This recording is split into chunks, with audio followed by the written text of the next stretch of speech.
Welcome to our channel. Today we how to authorize ZoomInfo to enrich contacts for LinkedIn outreach, detailed guide step by step clearly.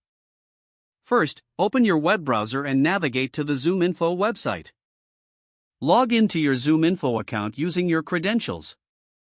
Once logged in, locate the settings option in the top right corner of the dashboard. Click on Settings to access your account configuration options. In the left-hand menu, find and select Integrations. Scroll down to the LinkedIn Outreach section within the Integrations settings. Click on the Authorize button next to the LinkedIn Outreach option. A new window will pop up prompting you to log in to your LinkedIn account. Enter your LinkedIn credentials and sign in. After signing in, review the permissions that ZoomInfo is requesting. Click Allow to grant ZoomInfo access to your LinkedIn account. Return to the ZoomInfo dashboard once the authorization is complete. Now, navigate to the Prospector tab in the ZoomInfo interface.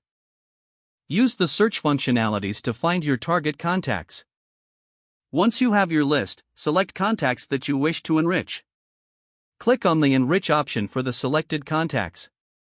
Review the enriched information provided by ZoomInfo. Prepare your outreach strategy using the enriched data. Finally, utilize this information to craft tailored messages for your LinkedIn outreach.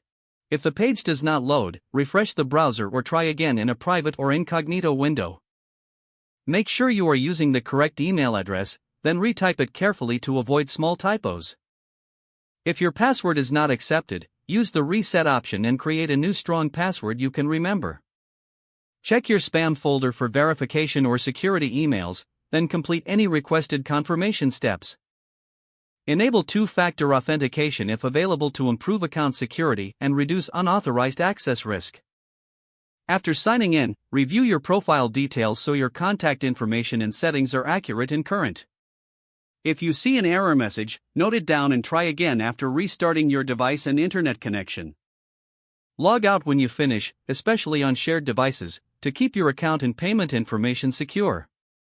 If the page does not load, refresh the browser or try again in a private or incognito window. Make sure you are using the correct email address, then retype it carefully to avoid small typos. Don't forget to like this video and subscribe to our channel for more step-by-step tech guides.